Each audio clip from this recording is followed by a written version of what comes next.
Las mujeres, Andrés, trabajamos más, nos ganamos menos y somos más pobres. Tener acueducto, o sea, yo acabo de pasar por todo el Caribe colombiano y la gente no tiene agua. ¡Agua!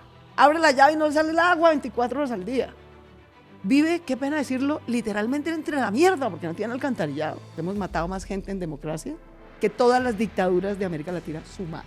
A fondo, por regiones, acuerdo a los municipios y a los gobernadores y alcaldes y decirles, bueno, papás, vamos a actualizar el catastro.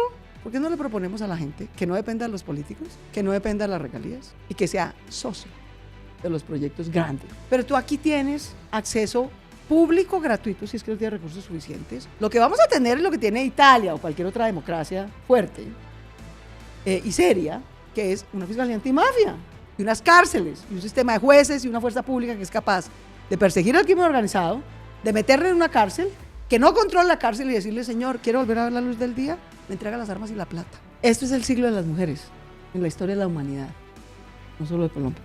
Mis amigos me preguntan, Bilbao, ¿por qué te metes a hacer una locura como entrevistar candidatos presidenciales? Donde cuando entrevistas al de la derecha, los de la izquierda te van a querer matar. Y cuando entrevistas al de la izquierda, los de la derecha te van a querer matar. Pues muy sencillo, porque hay que dar ejemplo. Y lo primero que hay que hacer para dar ejemplo es conversar. Aquí estamos haciendo otra forma de dar ejemplo. Se da una situación en Colombia en la que los emprendedores y emprendedoras de alto impacto de tecnología viven en un ecosistema súper colaborativo. Nosotros nos mega ayudamos y eso no pasa ni en Argentina, ni en México, ni en Chile. Pregúntale a cualquier persona. El ecosistema de emprendimiento de alto impacto de Colombia es súper colaborativo. De este lado está el Estado y en el Estado prácticamente nadie o son muy pocos los emprendedores y emprendedoras que medio se parecen a mí que colaboran con el Estado. Entonces es mi opinión que uno de los recursos más fuertes que puede tener esta nación es lograr que el ecosistema de emprendimiento de alto impacto y de tecnología trabaje con el Estado. Y lo que yo espero y aspiro es que cuando algunos emprendedores o algunas emprendedoras top vean estos crespos hablando con unos políticos, digan, ve, de pronto hay algo que hacer ahí y nos pongamos la 10 y trabajemos un poquito juntos por este país.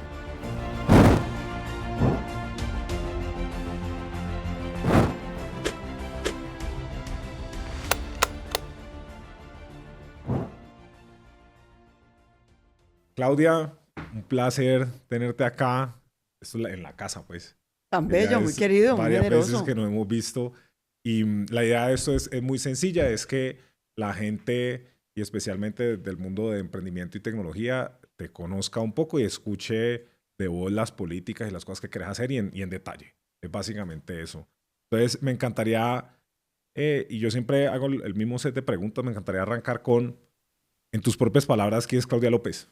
Andrés, querido, mil gracias por la invitación. A ver, Claudia López es la hija de una maestra, es la mayor de 6 hermanos, que son la luz de mis ojos, porque el mayor dolor de mi vida fue perder a mi hermanita en un accidente muy trágico. Yo tenía 4 años y medio, mi hermanita tenía 1 año menor que yo, vivíamos en un quilinato por allá en Prado Veraniego. Un quilinato es una casa siempre a medio hacer, que siempre está en construcción. Y estábamos jugando en un cuarto piso y se cayó y se murió. Y eso pues fue una tragedia brutal. Yo tengo una relación muy linda con mi madre, entre otras cosas, porque ella sobrevivió por mí y yo por ella. Entonces, eso nos hizo siempre muy unidas. Fui la reina, como me decía mi abuelo materno, la reina. 10 años, porque en esa casa no había más niños, solo yo.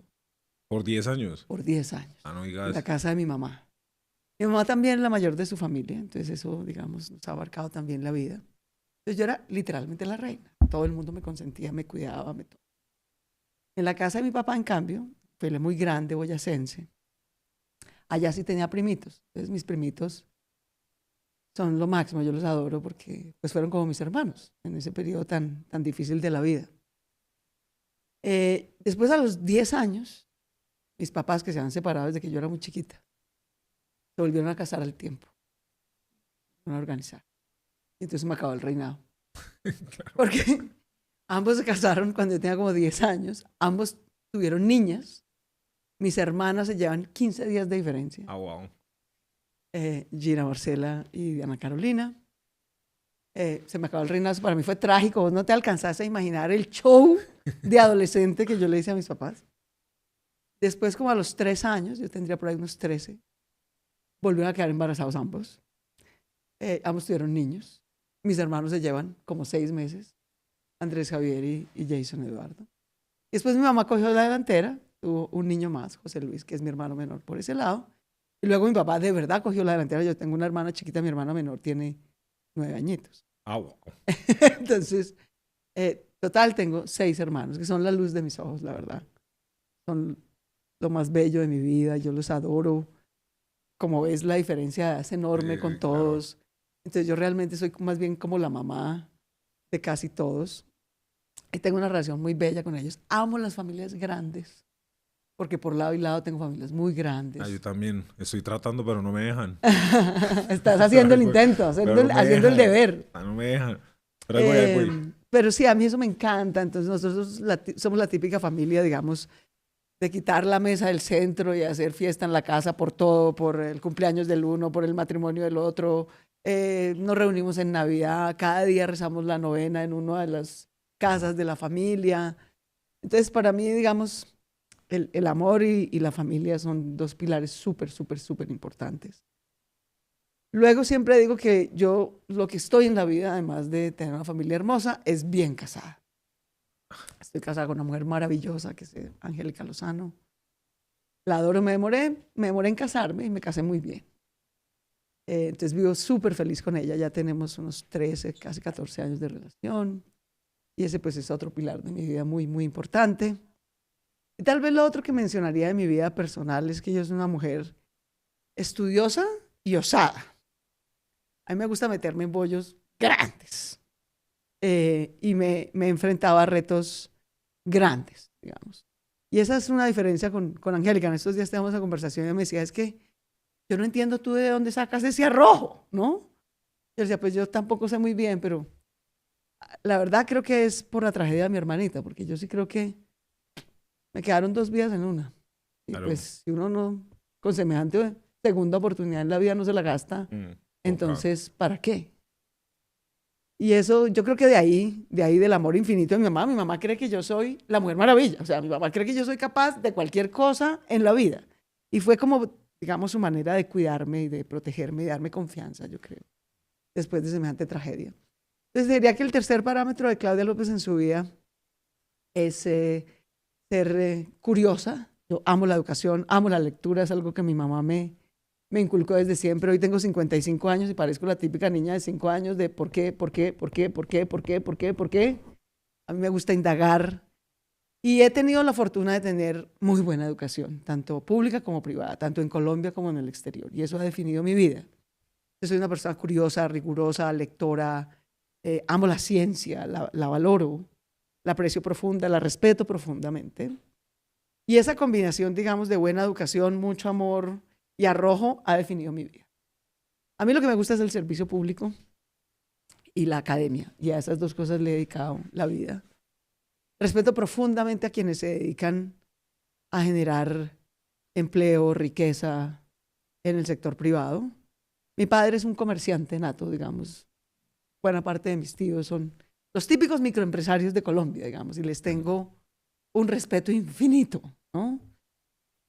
A mi padre en particular, que es la disciplina, el rigor, el trabajo, no, mi mamá es el amor, la educación, la lectura, la justicia social. Entonces mi mamá siempre se duele que yo no soy tan de izquierda como ella quisiera que yo fuera. ¿Verdad? Mi papá, en cambio, es la disciplina, el trabajo, el orden. Le parece bien la justicia social, pero primero producir, ¿no? Claro. Entonces él siempre se duele que yo no soy tan de derecha como él quisiera, así que yo, la verdad, desde siempre me he sentido bastante cómoda en el lugar en el que estoy. Y le tengo una profunda admiración en general a los microempresarios y empresarios de Colombia, a los innovadores, a los creadores, en buena medida por mi padre, sobre todo. Porque yo a mi papá lo he visto ser un empresario muy exitoso, ganar dinero, tener un capital, crecer, y lo he visto quebrarse y quedar con nada. Material, digamos, capital. Y ser exactamente el mismo ser humano. Entonces, esto de que lo que tienes no es lo que te define, no es una cosa que yo haya leído en un libro, es que lo he visto en la vida, ¿no? He visto a mi papá ser exactamente el mismo camellador, el mismo trabajador, el mismo ser sonriente, el mismo amante de la historia. teniendo una empresa muy grande de la que era dueño o teniendo un puestico para vender queso en una salsamentaria y ya, eso fue todo lo que le quedó. Entonces, esas cosas yo te diría han definido mi vida y quién soy. Me siento muy afortunada y muy agradecida con la vida. Y mira que yo últimamente estaba mirando características que definen a un emprendedor, una emprendedora como súper exitosa. Y hay un pedazo muy, muy importante y es que se sienten suertudos o suertudas, se sienten afortunados. Entonces infinitamente. Pues, bueno. ¿Cómo no? Totalmente afortunada. Y mira que quería pasar a la pregunta de la máquina del tiempo. Entonces, estamos en julio 2030, final del mandato. Contame básicamente qué lograste, qué ayudaste a construir, cómo se ve y cómo se siente, digamos, Colombia con vos presidenta. Yo diría, logré 3 cosas. Una, logré estabilizar de muchas crisis al país. Y la gente a veces se asusta con las crisis, ¿no? Y mucha gente me dice, ¿usted para qué quiere ser presidenta? Hay crisis de seguridad, hay crisis fiscal, hay crisis de la salud, hay crisis política. Y yo veo todo eso y yo realmente lo que veo es un montón de oportunidades. Claro, hay riesgos, pero lo que hay sobre todo es un montón de oportunidades. Y la principal oportunidad que yo veo es la de, digamos, llegar a ciertas metas como país para los próximos 20 años. Eso es lo que yo veo, eso es lo que más me anima. Creo que estamos en el momento en el que ya hemos surtido cosas que nos tomaron mucho tiempo surtir y finalmente pasamos por el conflicto armado, por excluir a una gente de la política, por levantar la plomo, por tener 10 millones de víctimas, tratando de que la izquierda nunca tuviera un lugar de representación ni alternancia en el poder. Todo eso nos costó sangre, sudor y lágrimas, pero ya, check. De eso ya salimos. Hoy está una derecha, digamos, domesticada, que ya no tiene narcoparamilitares armados, pues, ¿no? Al tiempo en el poder y al tiempo por fuera del poder, sino que tiene partidos y compite. Bien. Ya no tenemos, pues, un montón de guerrillas armadas secuestrando, etcétera, sino que están organizadas en un partido. Y yo creo que a nosotros ahora nos toca, en estos días le decía a Maurice Armitage, que caleño como vos, y fui a saludarlo. Le dije, Maurice, lo que yo sí no quiero es que cuando, mal que bien, digamos, Álvaro Uribe, pues, organizó su esquina, ¿no? Y Petro finalmente incluyó a la izquierda y organizó su esquina, y que no nos pase, papá, que cuando ellos se organicen y el partido esté un poquito más clarito, vamos a aparecer los demás como un poco despelotados que no han sido capaces de organizar su espectro del mundo. Entonces esa es la segunda oportunidad que yo veo. Yo sí creo que en esta elección vamos a definir que las mayorías de Colombia, que no estamos en ninguno de esos dos extremos, estemos organizadas, tengamos una propuesta de país, unas metas a 20 años y las hagamos realidad, empezando por los primeros 4. Esa es la segunda oportunidad que yo veo. Entonces, ¿cómo me imagino yo el 2030? 2030 yo me imagino que hemos definido un sistema fiscal justo para promover emprendimiento, empleo, para no coartar la iniciativa privada, equilibrado con eso, pero también equilibrado con construir Estado. La mitad de este país no tiene Estado y construir Estado cuesta, ¿sabes? Tener justicia que funciona y salud que funciona y una fuerza pública que es capaz de doblegar, digamos, al crimen organizado, tener acueducto. O sea, yo acabo de pasar por todo el Caribe colombiano y la gente no tiene agua. ¡Agua! Abre la llave y no sale el agua 24 horas al día. Vive, qué pena decirlo, literalmente entre la mierda porque no tiene alcantarillado. Con unas enfermedades que eran de hace 150 años. Pues porque, si no tienes agua y no tienes alcantarillado, obviamente vives enfermo, no importa qué mejor sistema de salud tuvieras. Claro. Entonces, justo en todos esos sentidos, con justicia social, pero también con justicia para no matar la creatividad, el emprendimiento, la empresa privada. ¿Cómo vemos justicia social? ¿A qué te referís con eso? A que la gente tenga, pues, protección del Estado. O sea, que no te secuestren, te extorsionen, te maten, primero. Que tengas acceso a servicios públicos mínimos. O sea, que no te tengas que gastar el día viendo dónde buscas agua, ¿no? Y segundo, que tengas, digamos, como la salud y la educación y el cuidado que te permitan desarrollar tu potencial. Básicamente eso. Desde protección hasta los elementos básicos para vivir la vida, hasta la salud y la educación que te permita desarrollar tu potencial.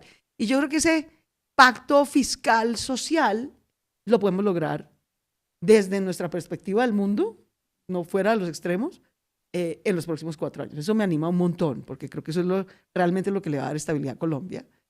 Segundo, vamos a poder hacer un pacto de que queremos crecer sin pena, ¿no? Crecer y ser un actor relevante en la economía global. Yo cada vez que hablaba con vos Yo te siento como mega capitalista.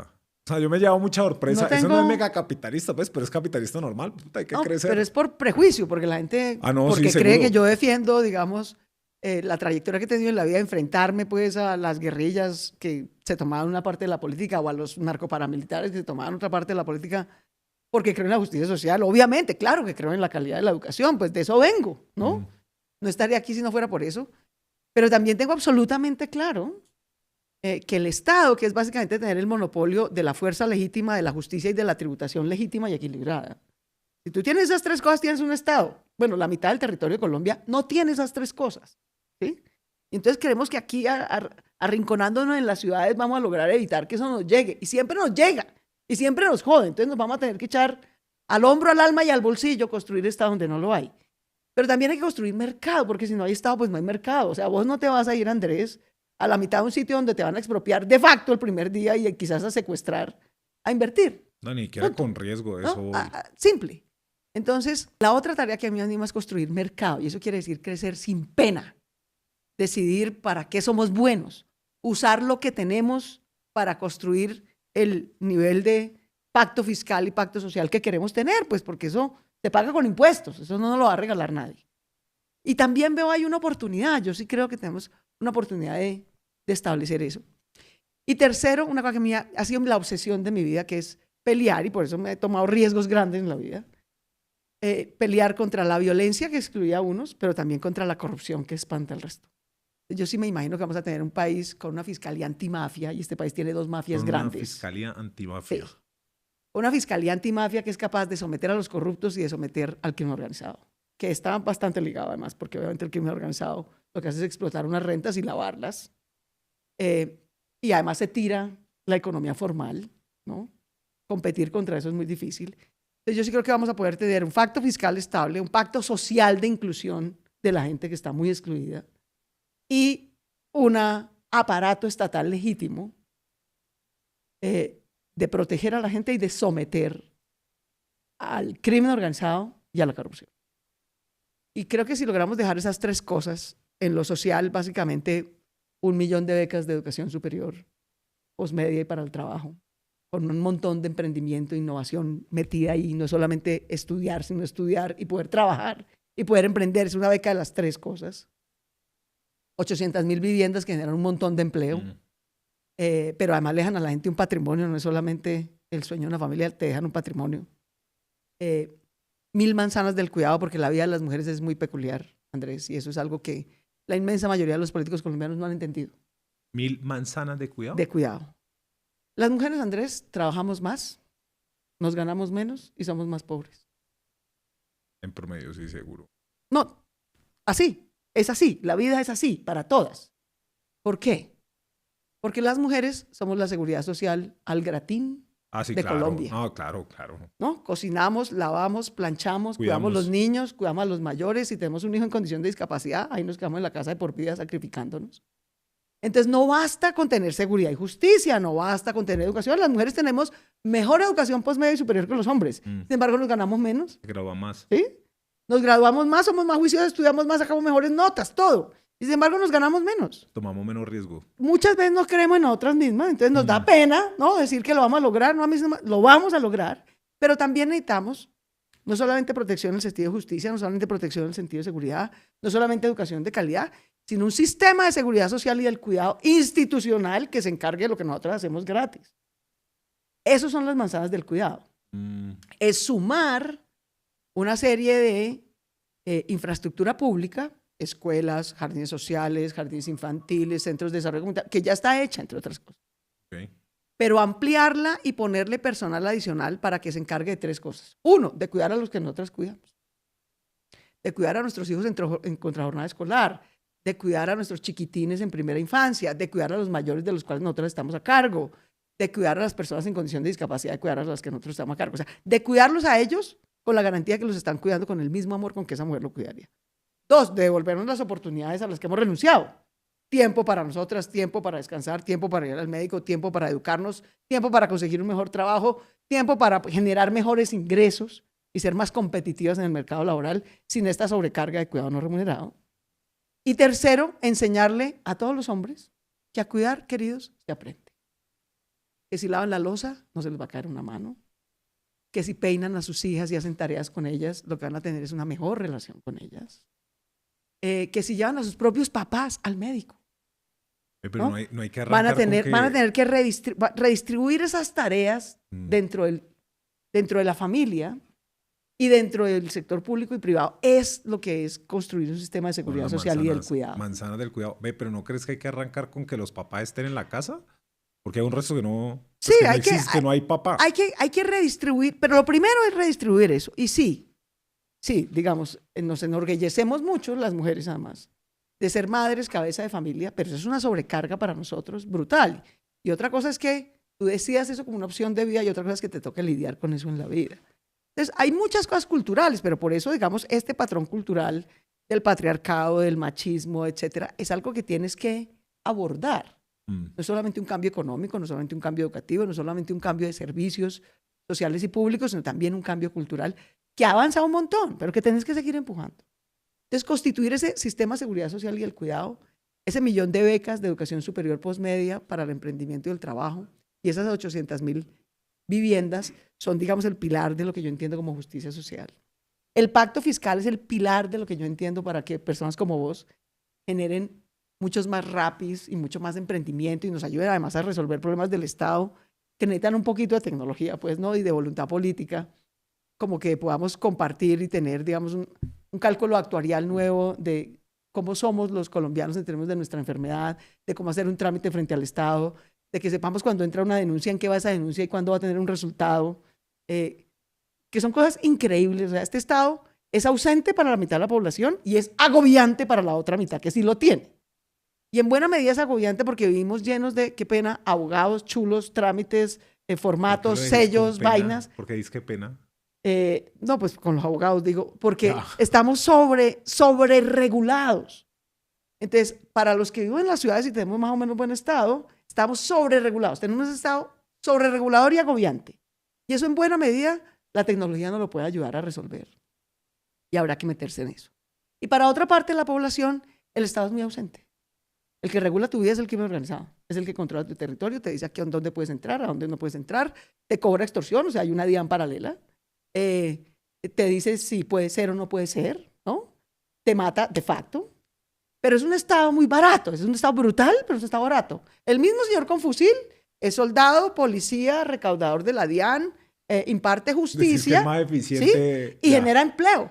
Y reemplazar a esos piscos cuesta. Eso es algo que las élites colombianas no han entendido. Y han sido muy responsables. En un periodo de la vida decidieron, bueno, pues que el narcotráfico nos subsidia eso, digamos, ¿no? ¿A qué pagamos impuestos? Y terminamos en narcoparamilitarismo y 10 millones de víctimas. O sea, fue una cosa súper irresponsable. Luego, bueno, lograron para allá engañar a los gringos, pues, para que les dieran una plata para el Plan Colombia y no sé qué vaina. Eso no va a volver a pasar. O sea, no hay un gobierno extranjero que nos vaya a volver a regalar no sé cuántos miles de millones de dólares para hacer el Estado que tenemos que hacer nosotros.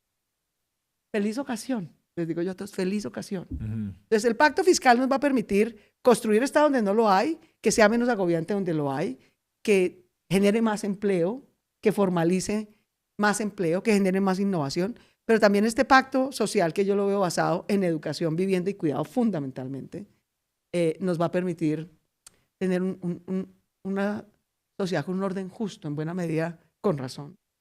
La gente siente que este no es un orden justo. Y para lograr esas tres cosas, este no es el tema pues, más popular del mundo, pero es mi obsesión académica, construir ciudadanía. Te iba a preguntar ciudadanía, Estado y mercado. La otra cosa es reorganizar cómo opera el Estado. Entonces el Estado no solamente es sobreregulador y agobiante, sino sobreconcentrar unas partes del territorio. Yo fui alcaldesa de Bogotá. Es el honor de mi vida. Pero te voy a decir, todos los alcaldes, incluido el de Bogotá, somos alcaldes de medio tiempo, Andrés. Porque la mitad del tiempo nos la pasamos en rodilleras, en un ministerio, en el otro ministerio, en que nos den este chulo, en que nos den esta cofinanciación, en que nos aprueben no sé qué proyecto. O sea, el nivel de centralismo, ¿no? Está sobreconcentrado. Este es un estado sobreconcentrado en Bogotá poniendo chulos y trámites y jodas y pidiendo mordidas, y para conseguir una cita toca llevar un congresista, y ese congresista no sale gratis, y después llega con un contratista. O sea, ese centralismo, clientelismo y corrupción van de la mano, ¿no? Son las tres Cs de la desgracia. Pero entonces vos sentís que abriéndolo habría menos de eso? Sin duda. Pero Ese es un tema largo. Ese es el eso. ¿O por no, qué eso está, creen eso? no es una creencia, esto está probado científicamente. Te lo puedo mostrar con datos y con econometrías. En buena medida es mi tesis de doctorado, pero además es la tesis de muchos otros. Pero tírame 2 líneas de eso. Vos lográs y descentralizar Porque el poder, ¿y qué pasa? porque el poder concentrado corrompe absolutamente. Digamos, eso lo sabemos desde las monarquías. Digamos, eso no, y está hiperprobado. Pero Colombia, y es que ahí hay a lo que voy. Colombia incluyéndome, yo, que he sido una emprendedora de la democracia, no de la tecnología, sino de la democracia. Cuando nos ponían bombas, ya Pablo Escobar y tal, que salimos a decirle al Estado, hey, o sea, yo no he cumplido 20 años, pues me van a matar. ¿Para qué me sirve la cédula? Y un señor a punta de plata y plomo decía quién queda vivo y quién no. El que elige es él. ¿No? Yo soy una segundona en esa elección. Entonces presionamos mucho al Estado, pues para que fuera Estado de verdad. Y de ahí surgió la séptima papeleta, de ahí la Constitución del 91, y Colombia tiene hoy mucho mejor Estado del que tenía hace 35 años antes de la Constitución del 91, sin duda, mejoramos en todo. En parte por la democratización, en parte por la apertura económica y por creer más en el mercado, y en parte por la descentralización. Pero esa receta de descentralización como parte de la paz política, de paz negociada con organizaciones que se han quedado por fuera del sistema, de el neoliberalismo como lo hicimos en los 90s, esa receta llegó a su techo, Andrés. Ya nos dio lo que nos iba a dar. ¿Nos dio más Estado? Sí. ¿Nos dio mejor mercado? Sí. ¿Nos dio más riqueza? Sin duda. ¿Nos mejoró casi en todo? Sí. Casi en todo, no en todo, pero casi en todo. Pero llegó a su techo. Hacer más de lo mismo, 100 años más, no nos va a dar ni más ni mejor Estado, ni más ni mejor mercado. Y eso implica cambiar la educación para el siglo XXI, la economía para el siglo XXI, la tecnología para el siglo XXI y también la gobernanza territorial para el siglo XXI. Y eso se resume en una frase, y es que la Constitución del 91 se enamoró del municipalismo. O sea, el municipio es su unidad adorada. Es la unidad a la que le dio autonomía, a esa le dio los recursos. Las gobernaciones las dejamos ahí como porque, más o menos porque no sabíamos qué hacer con ellas, ¿no?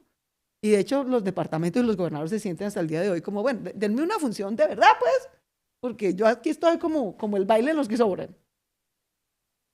Y el futuro de la gobernanza territorial en Colombia, que ha sido un desafío de Colombia a lo largo de su historia, nunca ha sido capaz de gobernar el conjunto de su territorio y el conjunto de su población. Nunca, nunca.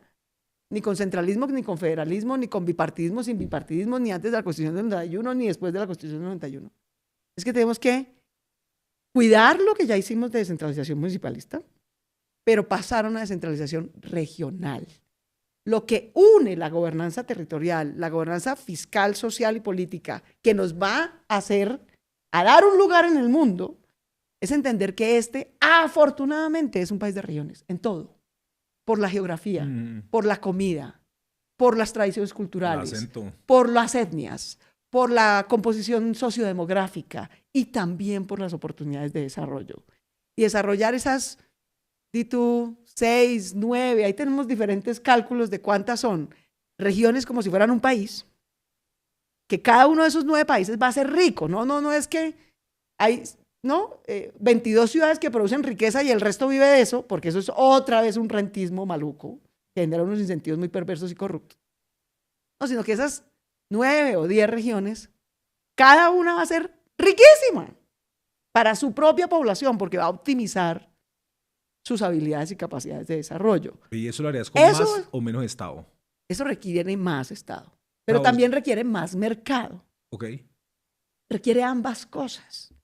Te voy a dar un ejemplo de unas de esas regiones obvias, digamos. El Caribe en realidad son por lo menos 2 subregiones muy distintas. Casi que yo te diría del Magdalena hacia la Guajira es un Caribe y de la Magdalena al Urabá es otro Caribe. Andrés, yo me siento a revisar, el año pasado que estuve en Harvard, digamos, ¿no? Estaba con Dani Rodríguez y Acemoglu y Ricardo Hausmann, pero aquí también, si tú hablas con Fedesarrollo, con la gente que estudia este tema desde la política de la economía, Dios mío, la región del Caribe, el Magdalena, la Guajira, tiene todo para ser la región más rica de Colombia, debería ser el Shanghái de Colombia, tiene la mejor ubicación estratégica, tiene todas las fuentes de energía que vos querás a tope, tiene todo, ¿no? Y es la región más pobre de Colombia junto con el Chocó. La cosa más absurda, porque no hemos logrado construir así las instituciones de Estado y mercado que potencien y desarrollen esa riqueza. Pero eso no es tan difícil de hacer, y yo sí siento, y así vamos a estar en el 2030, yo espero, y si nos toca ir a las urnas en El pacto de paz y desarrollo más o menos más estable que ha hecho Colombia en su historia fue el Frente Nacional. El segundo fue la Constitución del 91. Y ambos fueron a las urnas. Entonces, si tenemos que volver a las urnas para dejar una especie como el pacto de la Moncloa en España, cuando pasó a la democratización, que es decir, así va a ser lo tributario, pero por 20 años, no por 4, para no andar peleándonos por eso. Así va a ser lo tributario y lo de mercado, pero así va a ser lo de justicia social, pero así va a ser lo regional y de desarrollo. Y esto, no nos va, ya la disputa no es quién gobierna, ¿no? Que la gente escoja el que quiera, sino ¿para qué? ¿Para cumplir qué metas? ¿Y eso es con política de Estado? Y esas metas... ¿Cómo llegas a eso? Así, pues yendo a las urnas, haces un referendo, haces una cosa que refrende que estas metas de país, que yo creo que no son más de 10, van a ser metas de país por 20 años. Y la gente escogerá cada 4 años a quién quiere que lidere el proceso.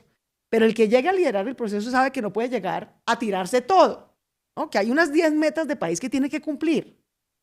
Y que lo vamos a evaluar es porque, ¿no? Va poniendo el siguiente ladrillito del edificio.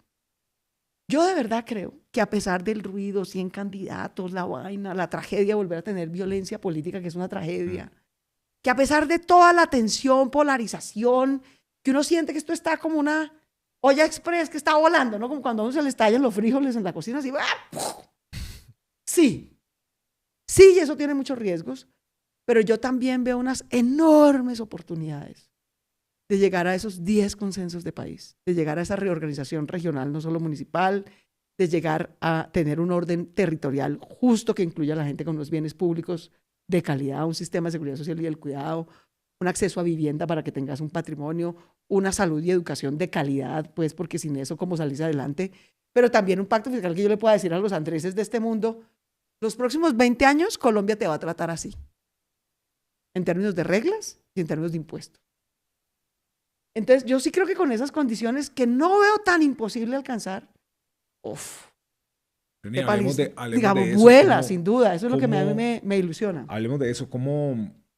Primero la pregunta como más directa. Entonces, ¿vos aumentarías o reducirías el tamaño del Estado? Yo te estoy escuchando como que aumentarlo, pero reducirlo en proporción al PIB. ¿Eso es lo que estás diciendo? No es tan así. Es más complejo que eso, que pena decírtelo. Entonces, por ejemplo, ahora la derecha, digamos, dice, tenemos un Estado grandísimo, es que este Estado que ni hace ni hacer. Y es cierto que Petro ha crecido el Estado, pero sobre todo no ha crecido el Estado, ha crecido los contratos de prestación de servicios para hacer política. Eso no es Estado, ¿no? Eso es clientelismo. El Estado colombiano, si vos lo comparás con la OCDE, digamos, que es nuestro patrón contra el que hacemos el benchmark internacional en todo. Para eso fue que nos metimos a la OCDE. El Estado colombiano pesa el 19% del PIB. No es que sea un Estado agobiante. Pues, digamos, Brasil... Compararlo con otros países. No, Brasil pesa el 27% y el promedio de la OCDE es 35%. O sea, los países que tienen Estado, mercado, desarrollo, son el 35% del PIB. Entonces, no es que nuestro tamaño de Estado sea muy grande. Lo que pasa es que ese 19 es mega agobiante en trámites, jodas y regulaciones en las ciudades, ¿sí? Y es ausente, ¿no? Es un idiota don nadie comparado con el crimen organizado en la mitad del territorio. Entonces, lo que tenés es que hacer que sea menos agobiante, sobreregulador, asfixiante, donde tiene instituciones que más o menos controlan el territorio, pero tenés que invertir duro en ganarle la mano al crimen organizado, en que sea el Estado y el mercado en la mitad de tu territorio. Y eso cuesta. Pues aquí hay muy poquito y hay que subirlo. Allá no es ni el 19. En la mitad del territorio, en el Cauca, el Estado colombiano no es ni el 19. O sea, no es ni el 5. ¿Ya? Yo creo que no es ni el 5. En Guajira no es ni el 5. En Bichada no es ni el 5. Y como no es ni el 5, no es capaz de desarrollar las oportunidades de mercado que hay en esos sitios. ¿Ves? Entonces, es un poquito más... Pero en promedio, si quieres irte al promedio, en promedio no somos un Estado especialmente grande. Era el 19% del PIB y éramos nada. O sea, el logro de la Constitución del 91 es que pasamos de ser el 10, 11 al 19. O sea, es que éramos un Estado de juguete. Por eso un señor que armó un cartel, que era Pablo Escobar, casi nos revienta. O sea, a ese man le dejamos coger ventaja 15 años y cuando el man vino a ejercer, casi nos revienta, porque este era un Estado de juguete. A finales de los 80, en la década del 80, Andrés, Colombia tenía por lo menos 10 grupos armados guerrilleros. tenía decenas de grupos narcoparamilitares, tenía el cartel de Medellín, el cartel de Cali, teníamos competidores armados, los berracos, e invertía menos del 1% del PIB en seguridad y defensa. O sea, era como una invitación a, tómate todo esto, pues, o sea, ¿no? Y nos fuimos poniendo serios hasta que, digamos, en el sumum del Plan Colombia y el uribismo llegamos a ser, seguridad y defensa llegó a ser como el 4.5% del PIB. Ah, bueno, y entonces ahí ya los guerrilleros se dejaron de morir de viejos, pues no, se empezaron a morir en combates. Y fuimos capaces de desmovilizar a las FARC, si no, pues eso no habría pasado nunca, ¿ya? Hoy bajamos otra vez. O sea, llevamos 10 años un poquito de la patria boba y eso es lo que estamos pagando ahorita muy duro en términos de retroceso en seguridad y de regreso a la violencia política del terrorismo y estas cosas que con razón nos enervan, con razón, porque además somos hiperalérgicos a eso porque hemos pagado tal nivel de costo que somos hiperalérgicos a eso, pero yo siento que estamos en el punto en el que tenemos que superar ese prejuicio. O sea, mucha gente me oye y me dice, ¿cuál prejuicio? Claudia se volvió uribista, mira cómo está hablando, habla de Estado, no, es que yo y habla de seguridad. De todo. No, yo soy de las pocas candidatas presidenciales qué pena, no quiero ser arrogante en eso, pero que estas ideas de por qué, de cómo entiende la política, de qué propone, de dónde vienen sus ideas, las ha escrito en 3 libros y en varios papers. O sea, digamos, si la gente quiere leer mi libro de Adiós a las FARC, ¿no? Yo era senadora y dije, bueno, qué dicha, salimos de estos piscos al fin, pues para eso fue que yo me metí a la política y dije, bueno, ya salimos de los narcoparamilitares, ahora nos toca salir de este otro monstruo, pues a ver si normalizamos la política colombiana. Y también me metí en eso porque me dio cáncer, entonces yo dije, me dio cáncer y un sicario casi me mata por las denuncias que había hecho de parapolítica. Tenía 43 años, Andrés, y dije, bueno, joder, si me muero mañana, ¿qué me hace falta por hacer? Y entonces decidí casarme. Y decidí meterme al mundo de la política electoral al que le había oído toda la vida. Y en el 2016 dije, bueno, listo, ya estaba terminando mi doctorado y en buena medida esa era mi tesis. Dije, bueno, listo, adiós a las FARC, ya salimos de los paros, ya salimos de las FARC. ¿Ahora qué? Ahora tenemos que construir ciudadanía, Estado y mercado para unir las 3 Colombias. Este país son 3 Colombias muy distintas. Una que parece del siglo XIX, otra que más o menos está en el XX y este apartamento que parece el XXI. Y esas 3 Colombias tan disociadas, siempre nos van a producir una democracia súper inestable, ¿no? Con riesgos de caudillismo, de populismo autoritario, siempre. De vainas. Pero no de vainas que la política tenemos. Aquí es más bien estable No, comparadas con otros países. Depende. El régimen, digamos, ha sido muy estable, ¿no? Colombia se precia con razón de que ha sido el régimen de América Latina que ha logrado tener menos dictaduras y hacer elecciones sistemáticas con transición del poder, excepto por 4 años. Ese récord solo tiene Colombia en América Latina. Es lindo, ¿no? Uno se pone la medallita y dice, somos la democracia más estable de América Latina, ¿no? Claro, la otra medallita al otro lado es, somos el único país que tiene 10 millones de víctimas. Hemos matado más gente en democracia que todas las dictaduras de América Latina sumadas. Ok. Entonces, la democracia estable, ¿no? Un costo gigante. Es un costo brutal. Y eso es lo que llevamos 35 años tratando de resolver y yo creo que ya lo resolvimos. Ya los que hemos excluido a plomo mal, sobrevivieron. Claro, con el líder más tóxico que nos tocó el presidente, pues, pero sobrevivieron y se incluyeron. ¿A quién está hablando? ¿Petro? A Petro. Ya. Y del otro lado, pues también, digamos, mal que bien dejaron, pues, el narcoparamilitarismo armado y ahí se metieron, pues, a tener un partido, a competir. Mal que bien. Entonces, digamos, salir de eso nos tomó 35 años, querido. Casi 40. Entonces, yo creo que estamos listos. Listos para el pacto fiscal, el pacto social y el pacto regional que desarrolla Colombia. Ese es mi sueño. Por eso quiero ser presidente. Entonces, y toca con urnas porque no hay de otra. No, sí, no, se toca por las urnas, claro. Y entonces, entendiendo un poquitico, lleguemos a las crisis, ¿sí? Porque estás hablando de bastante, digamos, consideraciones fiscales. Y estamos en una crisis fiscal, la hijuepucha, donde no estamos gastando más de lo que entra, donde, como lo entiendo yo, básicamente hicieron unos cálculos de recaudo, de crecimiento, no se llegó a ni miércoles y de todas formas, bueno, igual gastamos. Siguieron gastando, como locos. Y toda mi preocupación, que no la he compartido tanto, entre más yo he madurado, siento que he madurado, me he dado cuenta que los malos no existen. ¿Sí? O sea, eso no hay ni buenos ni malos. Es muy bueno para la narrativa y lo que quieras. Yo le creo a los incentivos. ¿Sí? Y desde el punto de vista de digamos, el servidor público, yo te entiendo que vos viajas, vos vas a La Guajira, vas a Bichá, vas a cualquier lado, pues no hay estado, no hay acueducto, no hay educación. Pues no hay a mí me da risa, digamos, no cuando voy a la Andy, ¿no? Sí. Y me dicen, No, es que lo primero que tiene que salir a proponer un candidato que queramos apoyar es reducir el Estado. Y yo digo, esta gente, ¿en qué país vivirá, marica? ¿Por qué no sale aquí al centro de convenciones, se va aquí al Pozón en Cartagena, se para en el barrio de una gente que no tiene nada, le dice, mira, tu problema es que tienes demasiado Estado. Recogen con... O sea, es como, Dios mío, ¿en qué país viven? En bastante lados recogen y en Barranquilla con sábana No, eso es una locura. Basura. Pero está que los incentivos funcionan. Pero está al lado del incentivo, y es que, y yo lo veo a cada rato en organizaciones del Estado, ahorita que he estado mirando 2 o 3, digamos, como oportunidades de ayudar, como yo en todas veo un negocio autosostenible donde, voy a decir cualquier pendejada, si se van a gastar $2 millones, es un capital con el que hay un negocio nuevo, estatal, que va todo el mundo a decir, está Bilbao hablando de negocio estatal. No, sí, un negocio estatal que genera los propios recursos y que hace la vuelta sostenible. Sí. Pero yo tengo un prejuicio, que lo he estado madurando, que me parece un toque peligroso, y es que cuando vos hablas con un logro del 10 al 19, ¿sí? Bajo esa misma lógica podría llevar del 19 al 30, y bajo esa misma lógica yo vería una cantidad de incentivos de recoger más y gastar más y ya está, en vez de producir. No, ¿Sí me entendés? Pero entonces hablemos de los incentivos. Hablemos de la fiscal. Hablemos de los incentivos, tanto en lo fiscal de la crisis, y en lo de desarrollo y en lo político. Marcármelo en la crisis fiscal. Entonces, de entrada, digamos, yo lo he dicho claramente. Entonces, aquí necesidades hay muchas, las cuentas no dan, hay que recortar el gasto, sí o sí. O sea, eso es ineludible. Y claramente, yo a todo mi equipo económico le digo, bueno, recortes del gasto vamos a hacer, pero eso también toca hacerlo gradualmente, pues porque si no terminamos en otro estallido social, nadie quiere eso. 2, pues espacio para subir más impuestos, no hay. Muy poquitos, hay sectores, digamos, que realmente no están contribuyendo su parte, pero eso es realmente marginal. Y al contrario, ya tenemos a los que pagan, que son los mismos berracos de siempre, 5 millones de personas en este país que pagamos impuestos, pues no podemos sostener a un país de 52 millones de personas.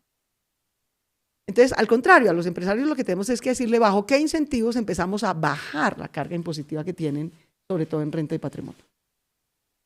Entonces, renta y patrimonio de 5 millones de personas pagan mucho y el suelo paga casi nada.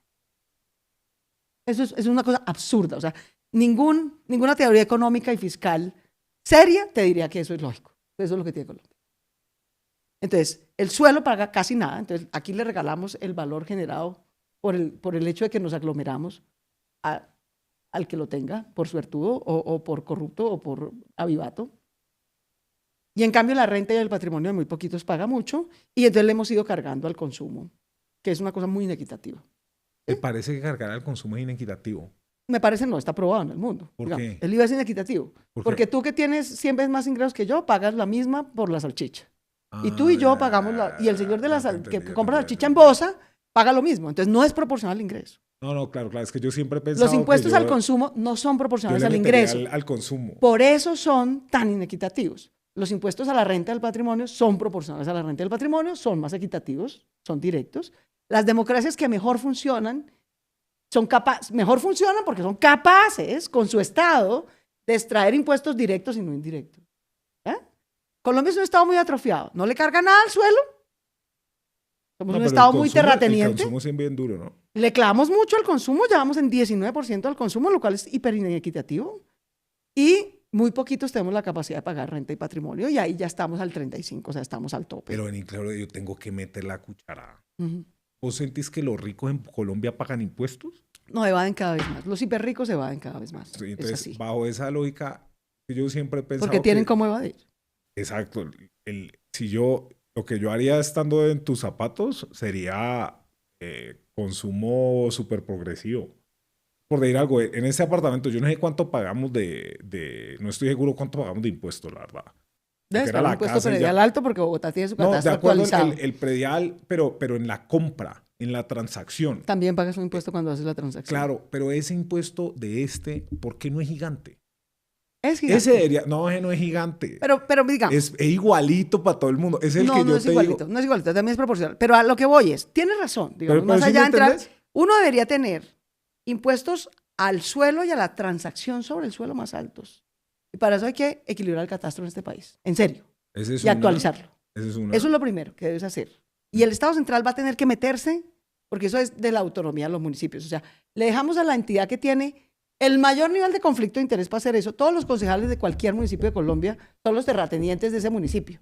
¿Le quieren poner impuestos? No. Entonces nunca actualizan el catastro y nunca cobran fácil de previa. hacer con Airbnb. Solo Entonces, coges data y ya está.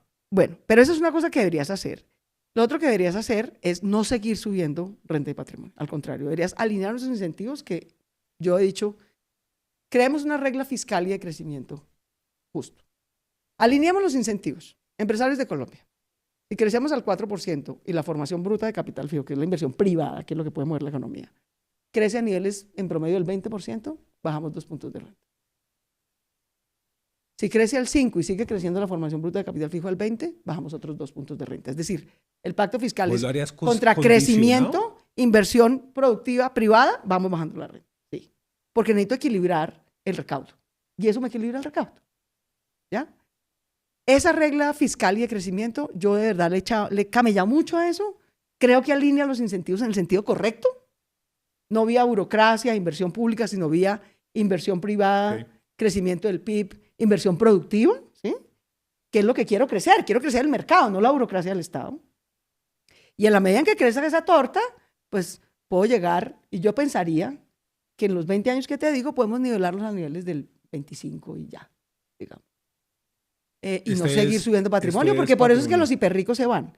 Los hiperricos se van no solo por la renta, sino porque digamos, la propuesta de Petro es cobrarle 5% anual de patrimonio. Nadie se va a quedar a regalarle el 5% de su patrimonio anual al señor Gustavo Petro ni a ningún presidente. O sea, este es un mundo globalizado, la gente se va al minuto siguiente. ¿Ya?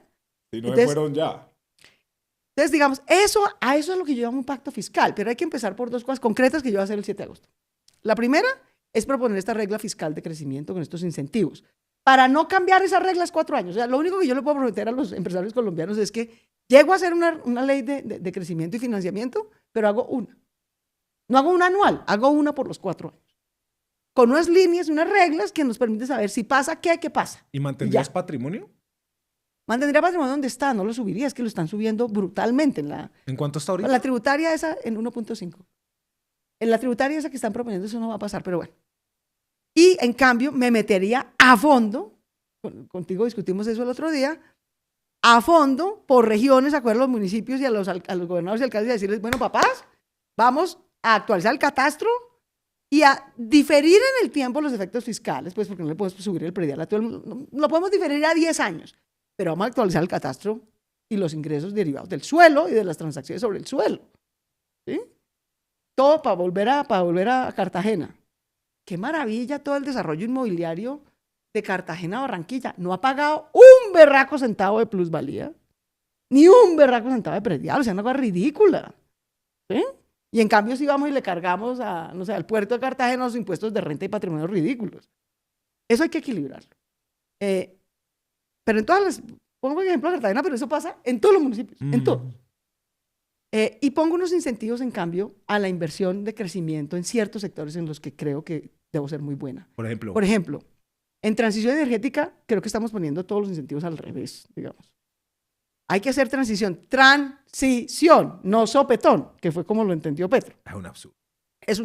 La política energética de Petro es lo siguiente que hay que cambiar. Es un absurdo. En la misma ley de crecimiento y desarrollo hay que cambiar eso.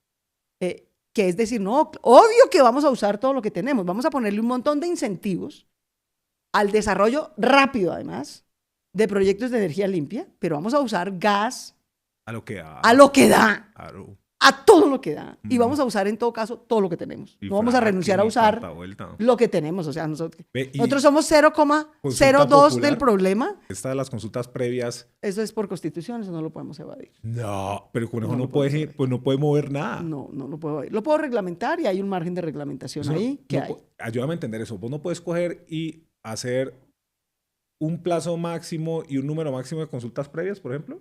En teoría eso ya está en la ley. Okay. Eso que acabas de decir, lo que hay es ejecutar bien, ¿o qué? En parte sí, pero sobre todo hay que cambiar los incentivos. Y entonces ahí ya hay otra idea que yo le he dado, que voy a poner en esa misma ley. Esa misma ley va a erradicar, voy a erradicar 2 leyes. Una es esta que tiene que ver con todo lo fiscal e incentivos de crecimiento. Un incentivo de crecimiento es decir, no, señor, nosotros sí vamos a explorar petróleo y gas y carbón con filtro, pero lo vamos a hacer y vamos a ponerle todos los incentivos al desarrollo rápido de las limpias. Y en la consulta previa yo realmente creo que, mira, Andrés, yo recorro todo, fui a recorrer todo el Caribe, toda la Guajira, todo. La gente lleva 40 años oyéndonos esta historia. Miren, denos permiso de hacer estos proyectos en su comunidad, estos proyectos de agroindustria o de minería o de transición energética. Denos permiso. Esto va a traer empleo y desarrollo, ¿no? A través de las regalías y de los impuestos. Una teoría simple. La gente lleva 40 años oyéndonos este cuento y todavía no tiene agua y no tiene alcantarillado. Entonces simplemente ya no nos cree, punto. Entonces el lío hoy en la vida, ¿verdad?, es que la gente no cree. El pacto social que le ofrecimos no lo compra. Que los políticos locales y nacionales seamos sus únicos intermediarios para eso, ya no nos compra. Ustedes no van a traer desarrollo, se van a robar todo o lo van a desviar o se lo van a comer. Yo aquí sigo sin agua y sin alcantarillado y mis hijos sin educación. Ahora, si tú comparas, que lo acabo de hacer, este es el Magdalena. De este lado para acá queda Cesar y hay carbón y minería y ha habido regalías. Y del Magdalena para este lado, hacia el Magdalena y el sur de Bolívar, no hay. El nivel de pobreza en Magdalena y el sur de Bolívar es N veces más que el nivel de pobreza sobre el Cesar. O sea, mal que bien las regalías han traído algo de desarrollo. Pues en el Cesar hay agua y hay mejor alcantarillado que al otro lado. Entonces, ¿cuál es mi propuesta? Es decir, venga, a propósito de los incentivos, ¿por qué no cambiamos los incentivos? La consulta previa se va a tener que hacer y yo no le veo problema a eso. Pero cambiamos los incentivos. ¿Por qué no le proponemos a la gente que no dependa de los políticos, que no dependa de las regalías y que sea socia de los proyectos grandes de desarrollo que vamos a hacer? Sí. Vení, te ofrezco, no regalías, vení, te ofrezco utilidad, evita. Y te lo pago en bienes públicos, no en cash, porque eso generaría unos incentivos muy perversos y no dependes de los políticos. Te los paga la propia empresa de la que eres socia en obras por impuestos. Y entonces no dependes de unos piscos, que son los políticos, que llevan 40 años echándote un cuento que no pasa. Yo creo que cambiar eso, más que cambiar los incentivos con los que abordamos a las comunidades con estos proyectos estratégicos, es lo que va a cambiar, es lo que va a hacer que los incentivos se alineen y las cosas se destraben y se desarrollen. Y yo ya le he echado este cuento a varios en el sector minería, no les gustó mucho, pero algunos lo compraron. En el sector de puertos, algunos lo compraron. ¿Qué es lo que no le gustó y qué es lo que le gustó? Pues porque no quieren redistribuir. Entonces yo les digo, a ustedes no les gusta que el Estado redistribuya. Usted produce, el Estado le cobra impuestos y el Estado es el que distribuye post. Les parece que el Estado es un desastre, que les cobra mucho. Pero el Estado sí les cobra. Pues les cobra impuestos y regulaciones y consultas previas. ¿En serio? Sí, porque además las empresas, estas por ejemplo, no pueden evadir. Las personas pueden evadir un montón, las empresas no tanto. Entonces, no, si no les gusta el Estado, porque a los empresarios tampoco les gusta el Estado, o sea, a las comunidades no les gusta. Pero a los empresarios tampoco. Entonces, hombre, entonces usted predistribuya. Redistribuyamos menos a través del Estado y predistribuya usted, predistribuya a través de pagarle a la gente mejor, de hacerlos socios de sus proyectos y de que usted ejecute las obras por impuestos con ellos. Eso además va a construir una mejor relación entre ustedes, sí, menos seguro. Desconfianza y tensiones y vainas, y nos va a destrabar a hacer proyectos grandes que necesitamos hacer, proyectos de transición energética, proyectos de tecnología, proyectos de data centers, proyectos de agroindustria. Necesitamos hacer unos proyectos berracos grandes. Pero necesitamos alinear los incentivos de todo el mundo para hacer esos proyectos berracos grandes con los que se van a desarrollar las regiones. Entonces yo cambiaría eso. Y eso es lo que quiero poner en esa primera ley. ¿Sí? Y la segunda es de seguridad y justicia. Porque ahí sí les diría, queridos, hablemos de seguridad. Todo esto, si te secuestran, si nos ponen bombas en Cali, pues no va a ser posible. Claro. Y resulta que, pues, estos incentivos yo creo que van a arreglar el tema, pero en el corto plazo no nos van a dar mucha caja. En el inmediato, primer semestre, no nos dan mucha caja. Y la seguridad y la justicia necesitan caja ya. Nuestra fuerza pública necesita caja ya. Ya. Necesita tecnología, necesita más soldados, necesita drones, necesita inteligencia, necesita caja ya. Entonces yo ahí sí digo, queridos, aquí hay un señor con el que yo tengo muchas diferencias, pero se inventó un método que funcionó en el 2002, que se llama contribución a la seguridad. Los que más tenemos vamos a poner una contribución con destinación exclusiva, con unos mecanismos además de verificación público-privada de la inversión de esos recursos. Eso se lo inventaron y funcionó bien. Lo que no funcionó bien fueron los falsos positivos, cambiar las reglas, la reelección, la corrupción. Eso no. Pero la inversión en seguridad dedicada sí funcionó muy bien. Ve, La necesitamos otra vez, entonces ¿y cómo yo haría garantizas que esa eso no se va a contribución. perpetuar? No, Porque vos porque decís, le pone, bueno, Bilbao, no, 2% se puso un plazo. aquí, tin, Pero ¿cómo mira, es que no se va a Bilbao, perpetuar? todo el mundo en este instante además la pide. O sea, arreglemos el problema como sea. Ya tenemos una cosa en la memoria hace apenas 20 y pero pico de entonces años que hicimos y funcionó. La gente te está pidiendo... No es que la pida porque a nadie le gustaría pagar, pero digamos están dispuestos porque saben que el bollo es grande y que en el pasado ya funcionó. Entonces digamos que Colombia tiene una experiencia muy reciente. Esto pasó entre el 2002 y 2007, digamos. Entonces tiene una experiencia reciente, verificable, medida, con unas reglas que se acuerdan en la ley y tal, que se pueden poner. Para mejorar nuestro pie de fuerza, mejorar nuestra capacidad de inteligencia, mejorar la capacidad tecnológica de nuestra fuerza pública y mejorar justicia. Hacer la fiscalía antimafia que te decía ahorita. Y eso requiere tomar una decisión como país. Pero, una decisión como país, y es que nosotros llevamos 40 años, no, desde la existencia de la República de Colombia, estamos diciendo que como este es un estado, ¿no?, vergajo, excluyente, que viola los derechos humanos, que tiene mucha desigualdad, ¿no? Entonces la gente tiene derecho a rebelarse contra el Estado. Esta es la única constitución del mundo, yo creo, donde dice que rebelarse contra el Estado es legítimo, que tú te puedes alzar en armas contra el Estado. Y que además que el Estado te ofrezca negociaciones de paz, te reconozca como actor político y te ofrezca negociaciones de paz, es un derecho. Eso es una locura. Esa era se acabó. Yo eso no sabía. Entonces, queridos, bienvenidos a ser un Estado sin pena. Porque no mata a nadie, porque no excluye a nadie, porque no hace falsos positivos. Hace Estado de derecho, como dice la Constitución, social de derecho. Ese Estado hay que pagarlo. Ese Estado borra el delito político. Dice, no, señores, aquí nadie puede alzarse en armas contra el Estado. Ni yo tengo por qué darle carácter y negociación política a las mafias y al crimen organizado. No, cero. Se borra. Ningún presidente en adelante podrá hacer eso. Lo que vamos a tener es lo que tiene Italia o cualquier otra democracia fuerte y seria, que es una fiscalía antimafia, y unas cárceles, y un sistema de jueces y una fuerza pública que es capaz de perseguir al crimen organizado, de meterle en una cárcel, que no controla la cárcel y decirle, señor, ¿quiere volver a ver la luz del día? Me entrega las armas y la plata. O no vuelve a ver la luz del día, punto. ¿Ok? Así es como se enfrenta a la camorra, no con un comisionado de paz que te dice, te ofrezco un partido y unas curules. No. La camorra no se enfrenta así. ¿Sí? Y el crimen organizado tampoco. Entonces es la segunda ley que hay que hacer ipso facto para estabilizar las dos cosas que más difíciles están, o tres, digamos. Una, como el pacto fiscal, pues que los empresarios sepan por lo menos por 4 años qué les va a pasar en este país. Y si logramos que la cosa funcione bien y le metemos luego en el plan de desarrollo el pacto social, que hay que hacerlo también, eso vaya estabilizando las reglas de inversión y de crecimiento de la economía. Y lo otro es la seguridad y justicia, que es decir, no más. Aquí ya no hay nadie en el monte dando plomo porque no puede hacer política. Por favor, hay 35 partidos y 100 candidatos. O sea, no, claramente no es por motivaciones políticas. Están por rentas criminales. Y las rentas criminales no se enfrentan con rebelión, sedición, delito político y negociaciones de paz. No. Se enfrentan con fuerza pública, inteligencia, tecnología y una fiscalía antimafia. Y eso es lo que vamos a crear. ¡Pah! Y yo creo que esas dos cosas nos estabilizan. Lo fiscal de corto y mediano plazo, los incentivos de desarrollo económico. En esa ley irá la plata que nos permita fondear, salvar a las clínicas y hospitales, o sea, que no te nieguen los medicamentos y te nieguen los servicios, que es lo que está pasando hoy. Y además, estabilizar lo de seguridad y justicia. Y si yo creo que empezamos por esa señal clara, ¿no? Y reducimos la burocracia y el gasto en lo que nos tocaba, entonces lo que va a pasar en el 2027 al principio, va a haber mucha desconfianza, digamos, como, vamos a ver si Claudia sí cumple, qué ley radica, qué ley se aprueba, tal. Eso de pasar en el primer semestre del 26, en el segundo semestre del 26. Pero una vez pase eso y queden estas dos leyes aprobadas y demos unas señales claras de seriedad, entonces lo que va a pasar en el 27 es que lo que estamos pagando de intereses sobre deuda pública de Colombia es ridículo. Sí. Ridículo. Entonces ese overhead va a empezar a bajar. ¿Sí? Y si nuestra regla de crecimiento...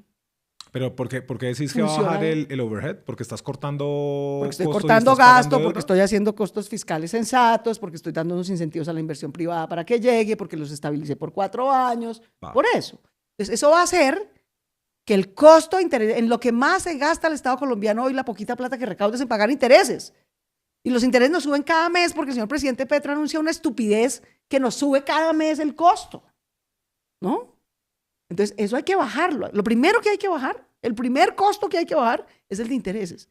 Pero eso solo va a pasar con estas señales claras. Y al bajar esos intereses voy a tener mejor equilibrio fiscal interno, voy a estabilizar el recaudo y sobre todo le voy a dar incentivos a la inversión privada. Yo quiero ser clara. Yo fui alcaldesa de Bogotá en la mitad de una policrisis la berraca. COVID-19, estallido social, paro. Bogotá te va a dar la diferencia. Si Bogotá fuera un país, no, pues ¿cómo? Yo tendría un súper grado de inversión. Bogotá debe 3% del PIB sobre deuda. La nación debe 67% del PIB. Es ridículo. Entonces, por supuesto, lo que le cobran a Colombia. En Bogotá, cuando llegó esa crisis, por lo tanto, nosotros teníamos un súper grado de inversión, una confianza. Salimos a endeudarnos duro para salvar a la gente, para salvar a las microempresas, para hacer educación, para hacer 40.000 becas de jóvenes a la U, para hacer la primera y la segunda línea del metro, para hacer 60 colegios. O sea, un plan de inversión pública que sacó a la ciudad a flote en 3 años. ¡Pah! Junto con el sector privado. La nación no puede hacer eso. La nación no tiene espacio fiscal para hacer eso. Entonces la nación lo que tiene es que apretarse el cinturón ella, en burocracia y OPS y toda esa pendejada, invertir duro en seguridad y justicia, cumplir su pacto social de educación, salud, vivienda y cuidado, cumplirlo, incentivar la inversión privada lo que dé, porque eso es lo que nos va a revivir la economía. Entonces yo sí creo que eso va a estabilizar esas crisis que hoy nos parecen tan grandes, porque son bollos grandes. Entonces, mi expectativa es que tomamos esas medidas duras en el 26, duras pero correctas. Hacemos el pacto social, digamos, arranca en el plan de desarrollo que se aprueba en el 27, primer semestre del 27, ese es el orden del Estado, y eso nos va a permitir que el 27 y el 28, en el 28 este país se debe haber estabilizado, de verdad. Vamos a llevar 2 años dándole en una misma dirección, ¿no? Empujando a todos, remando para un mismo lado. Con lo cual yo creo que va a haber espacio, ¿sí? Es lo que yo me imagino, para que en el 28-29 abramos una discusión de, ok, ahora que ya este barco no se va a voltear y no se va a hundir y no es el Titanic, ¿no? Que va viento en popa, este viento en popa que no se nos acabe en un año, pues, ¿no? Porque otra vez nos enredamos. Entonces tratemos de acordar las 10 metas de país que queremos lograr en los próximos 20 años. Debatámoslas. Los ajustes, que se quede la descentralización municipal, pero también esta regional y que encaje.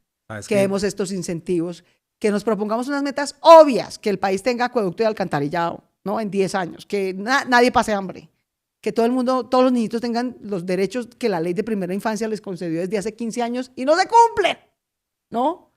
Que las mujeres no estemos pues clavadas siendo la seguridad social gratuita de una sociedad profundamente injusta, entre otras cosas, por eso. Las mujeres, yo siempre le digo a los hombres, miren, no es por feminista, claro, yo soy feminista, pero si quiere pensarlo en términos de capital productivo, piense lo siguiente. Usted quiere ganar la maratón, tiene 2 piernas. Si usted se corta una, ¿no? Se la amarra, usted no va a ganar la maratón. Eso es exactamente lo que pasa cuando usted deja a la mitad de la población, que somos las mujeres, subutilizadas, con menos educación, menos ingreso y menos productividad. Eso no tiene sentido, así nunca vamos a ser un país justo y desarrollado. Entonces, por donde lo mires, por feminismo, por humanismo, por capitalismo, por donde lo mires, tenés que destrabar un sistema de seguridad social y del cuidado que releve a las mujeres de esa sobrecarga, que además es de cuidado y de ñapa, además es de violencia, porque como tenemos menos autonomía económica, de ñapa no nos agradecen más, nos pegan más ¿Cómo le caes y nos ahí, violentan más. ¿Cómo le caes ahí a primera infancia? Eso es parte del sistema del cuidado. El sistema del cuidado es cumplir ¿Pero la ley lo de habías 0 a 100. tercerizado? Sí, bueno, parte de estas cosas se pueden hacer en una alianza público-privada comunitaria. No, cuando yo digo sí creo. tercerizado, perdón, cuando yo digo tercerizado es tercerizado el cuidado de la mamá. Ah, ¿Sí me entendés? claro. Digamos, vuelvo a Bogotá. Bogotá que es un país distinto del resto, Ah, demasiado Bogotá, distinto un del ratico, resto. va. Pero tú aquí tienes acceso público gratuito, si es que no tienes recursos suficientes, o pago asequible de buena calidad a jardín infantil, la atención de tu niñito desde que tiene 2 años para adelante, sin problema. Pero eso no pasa en el resto del país. ¿Sí? No tienes eso. No tienes contrajornada escolar. El niño lo educamos solamente 4 o 5 horas al día, con una educación bastante mala calidad, y además le decimos a la mamá, recógelo a la 1. O sea, Sí, no ¿qué puede trabajo todo. te sirve si tienes que salirte del Pero es trabajo que a la mira 1? Claudia, yo tengo una percepción ahí, y pues, obviamente todo es basado en Sí, tienes que tener un experiencia modelo propia, pues. público, privado, comunitario que releve a la mamá de eso, de esa sobrecarga de tener que hacer ella todo. Mi mamá, que no era una mujer, mi mamá no era una cuidadora, sí. Me tenía a mi cargo, sí. Pero era una mujer que tenía trabajo, era maestra del distrito. O sea, tenía un trabajo formal comparativamente bien pago. Dios mío, mi pobre mamá se paraba a las 4 de la mañana para alcanzarnos a dejar el desayuno, más lavar, más dejar el almuerzo para que yo estuviera hecho. Tenía que mirar a ver quién me recogía a la 1 o 2 de la tarde cuando llegara al colegio. Pero además, para ahorrarse unos costos, vivía en la vivienda de la escuela, que era un incentivo que le dieron pues hace 100 años a los maestros para que fueran maestros. Entonces le decían a uno, mira, no tenés que pagar arriendo, vivís en la vivienda de una escuela, pero tenés que hacer el aseo de la escuela y cuidarla. Entonces, el descanso de mi mamá los fines de semana era lavar una escuela de 12 salones y un patio. Ella. No, a mí me parecía divertidísimo, ¿no? Echar agua, claro, a mí me parecía un juego, para ella no. Te estoy hablando de una mujer que tenía educación postmedia y superior, se ha graduado, digamos, de una escuela normal para ser maestra, tenía un salario formal y un empleo formal.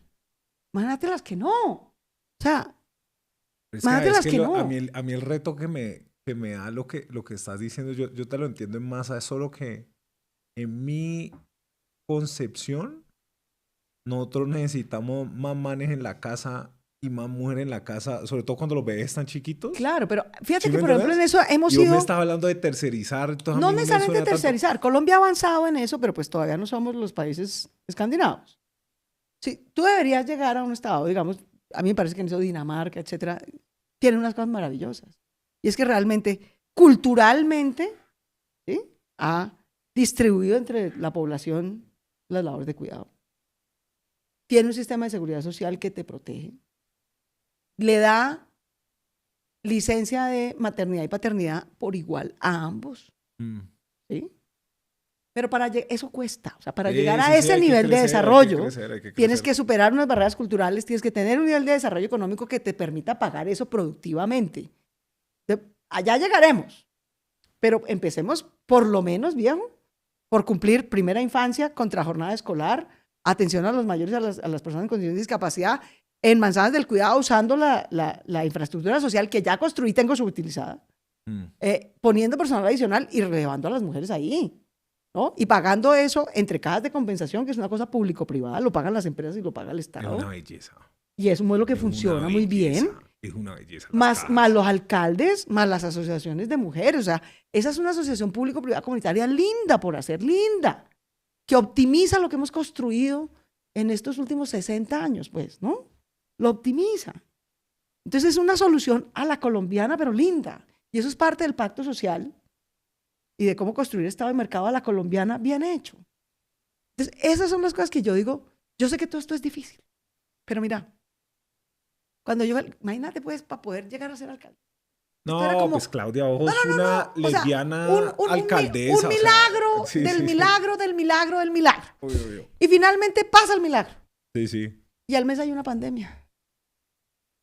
En el primer año de gobierno, por la pandemia, por el paro, por el estallido, todo lo que yo venía a mejorar a Bogotá empeoró. Todo.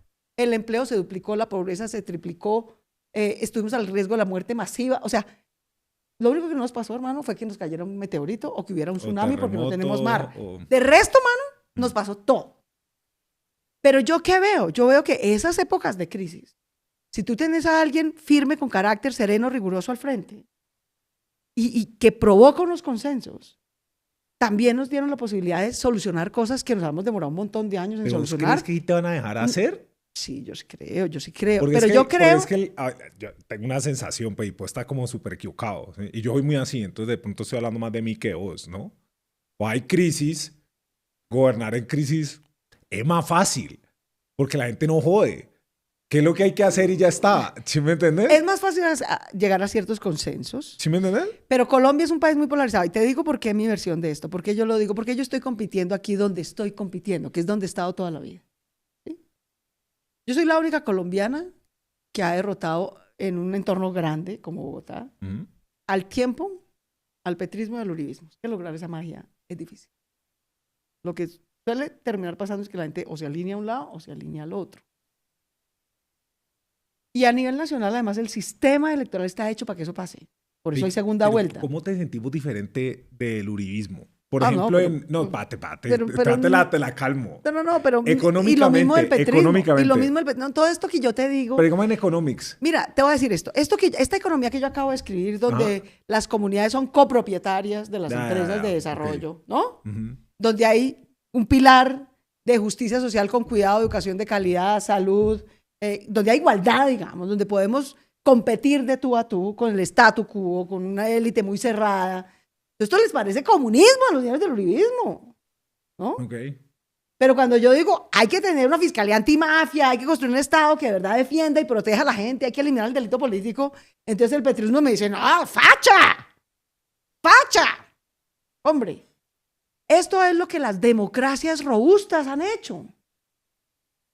Las democracias que tienen menos desigualdad, una democracia más estable, más inclusiva, y aprovechan mejor el talento de su gente y de sus capacidades territoriales. Pues, digamos, te estoy dando ejemplos que no son dictaduras y que son democracias. Pero nadie está hablando de dictadura, o sea, bueno, tampoco. No, es que nos encanta las onomatopeyas. No, pero ¿sí digamos, no. Singapur, que es una dictadura, que nos encanta porque fue muy desarrollada, pero no una dictadura. Bueno, los árabes también. Bueno, pero olvídate de los árabes, digamos, pongamos un caso que más o menos cerquita, uno que le podamos pegar más fácil. Corea del Sur, que nos encanta, es un país que éramos igualitos en 1950, no es como nuestra comparativo de Dios mío, lo que pudimos ser y no somos. No fue dictadura, pero pues era una autocracia que gobernó el mismo pisco casi 40 años, ¿no? Sí, sí. Aquí hemos tratado de hacer eso en democracia y nos ha costado mucho, pero yo creo que parte de nuestra ventaja es que lo vamos a poder hacer en democracia y vamos a poder llegar a este tipo de pactos. Y terminaré diciéndote, ¿por qué yo compito donde estoy? Si no es por arrogante, sino porque yo creo que los dos extremos de la política colombiana, ¿sí?, que son muy hábiles en azuzar miedos y revanchas y resentimientos, son muy hábiles en eso, así ganan, pero precisamente por eso no son capaces de construir consensos, ni de corto ni de largo plazo. En cambio, yo creo que los que no estamos ahí, que somos la mayoría, no somos el centro, somos la mayoría. La mayoría de los colombianos, Andrés, ni hemos matado a nadie ni nos hemos asociado con un grupo armado ilegal. Ni hemos robado a nadie ni hacemos corrupción. Trabajamos, pagamos impuestos y queremos que a todo el mundo le vaya bien. Eso somos la mayoría. Nosotros somos por lo menos el 55 o 60% del electorado.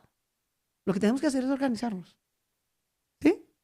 Porque si no, en medio del despelote, alguna de estas dos minorías reinan y ¿cómo estás viendo esa organizada? En términos prácticos, eso implica hacer una consulta en marzo. Y yo creo que eso es una cosa que yo veo que está pasando y digo, eso va a ser una elección súper competitiva, súper reñida. Va a haber 3 o 4 consultas, ¿no?, con cierto carga de espectro ideológico. Eso nos va a hacer la vida cuadrito a los candidatos, porque va a ser muy competitiva, pero va a ser buenísimo para los ciudadanos. Piensa que esta democracia en marzo del año entrante pueda tener una consulta de la derecha, donde está el candidato del uribismo y otros, de la izquierda, donde está el candidato de Petro y otros, en el tal Frente Amplio que él dice que va a ser el frente, y hay otra, de nosotros, los que no estamos ni allá ni acá. Eso va a ser no solamente muy competitivo, sino que además va a permitir organizar esta democracia no en 35 partidos, sino al final en unos 4 sectores, o sea, una democracia normal, que tiene derecha, centro-derecha, izquierda y centro-izquierda. Eso es lo que las democracias más o menos normales tienen. Y no tienen a nadie por fuera dando plomo, ¿sí? Y compiten. Y parte de ese pacto de largo plazo implica estabilizar unos incentivos en el sistema político que son muy perversos. Ya te dije que hay unos sistemas, digamos, hay incentivos perversos en lo económico y fiscal y cómo solucionarlos. ¿Cuáles son los que vos ves? Perversos en la relación con la comunidad para tener un pacto, digamos, de mercado, pero con justicia social creíble que podemos hacer. El incentivo perverso en la política es, Colombia es un país, digamos, cualquier politólogo al que vos le expliques esto dice, de vainas funciona ese sistema, y de vainas funciona. Entonces este país tiene un periodo cortiquitico, 4 años. Sí, 4 años es poquititico. No hay reelección. Y el señor Uribe pues se tiró esa palabra, se la tiró. Porque todo el mundo dijo, el que la ponga se va a querer quedar. Yo misma dije, no, hombre, tener un sistema cortico de 4 años con una reelección en la mitad está bien. Bueno, el señor que la hizo trató de cambiar 2 veces la Constitución para atornillarse en el poder. O sea, se tiró un proceso. Pero tiene 4 años sin reelección. Y en la mitad del periodo te cambian los agentes. O sea, el periodo realmente es de 2. Sí. Entonces, yo soy alcaldesa de Bogotá, arranco, tengo pandemia, tengo 500, me la paso pues ¿Y la mitad del le caerías tiempo. a eso para que fueran 6 años? La mitad del tiempo en rodilleras en el gobierno nacional para acordar no sé qué vaina, tal, este programa para salvar a los microempresarios, para hacer más becas para jóvenes, para no sé qué. Me demoro 2 años sacando eso. Y cuando ya más o menos al fin voy en el chulo 100, del trámite 100, del sello 500, cambia el gobierno nacional. Y yo tengo que volver a explicarle al nuevo presidente, a los nuevos ministros, lo que queríamos hacer. O sea, entonces, Colombia debería considerar, ahí hay unos incentivos muy perversos del sistema político. Y eso también tenemos que meterle el diente. ¿Entonces qué va a decir? ¿6 años o Entonces tenemos 2 opciones. O mantenernos en el periodo, lo primero que yo diría es alineemos las elecciones, hagamos elecciones un solo año, alineemos los agentes. Check, alinear los agentes. La segunda. Alinear los agentes es, no hagamos las elecciones el mismo día, pero por lo menos sí el mismo año, hermano. Entonces hay un año de elecciones y luego todos gobernamos y no te cambian a la mitad del periodo los agentes. Va. Por 20 años, no estoy diciendo pues por toda la vida. Esto es mi pacto famoso de 20 años. Va.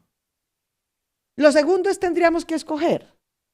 ¿Seguimos así con un periodo de 4 años? O 6 cortico, o con reelección. ¿O hacemos una reelección, periodo cortico pero con una reelección? ¿Con 8? ¿O quitamos reelección y dejamos 5 o 6 años? Yo haría 6. Yo prefiero, en el contexto colombiano, digamos, en ciencia política hay argumentos favorables para lo uno y lo otro. Pero es que En el contexto colombiano específico, yo preferiría por los próximos 6 años que tengamos alineación de los agentes, elecciones un año y un periodo 5 o 6 años.